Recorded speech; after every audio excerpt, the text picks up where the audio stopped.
Hi hello good morning. అందరూ బాగున్నారా? అందరూ బాగుండాలి, అందులో మనం ఉండాలి. ఏం చేస్తున్నారు? కాఫీలు, టీలు, టిఫిన్లు, వంటలు అన్నీ అయిపోయా? పిల్లలందరూ స్కూల్స్కి, కాలేజ్కి, ఆఫీసులకి వెళ్ళిపోయారా? సో నిన్న ఆషాఢం ఆదివారం కదండి. ఆషాఢంలో ఆదివారం రోజున గోరింటాకు పెట్టుకుంటే చాలా మంచిది అంటారు కదా. సో దానికోసం గోరింటాకు తీసేసుకొచ్చుకొని దాన్ని బాగా నీట్గా ఒలిచేసి ఇలా మిక్సీ జార్లో వేసేసుకొని మిక్సీ పట్టి దాంట్లో కాసింత నిమ్మకాయని కలిపేసేసుకొని పిల్లలకి పెట్టేశాను. ఇద్దరు పిల్లలకి, మా అమ్మాయికి అబ్బాయికి, వాళ్ళ చిన్ని చిన్ని చేతులకి ఇలా గోరింటాకు పెట్టేసది ఎర్రగా పండితే అబ్బబ్బబ్బబ్బ చూడడానికి ఎంత బాగుంటుందో కదా.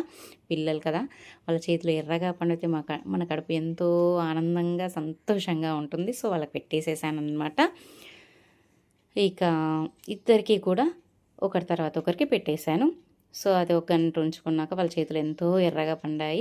సో వాళ్ళ చేతులు అలా చూస్తుంటే ఎంతో ఆనందంగా అనిపించింది, చాలా సంతోషంగా అనిపించింది. నైట్ 1 అవర్ ఉంచుకున్నారు.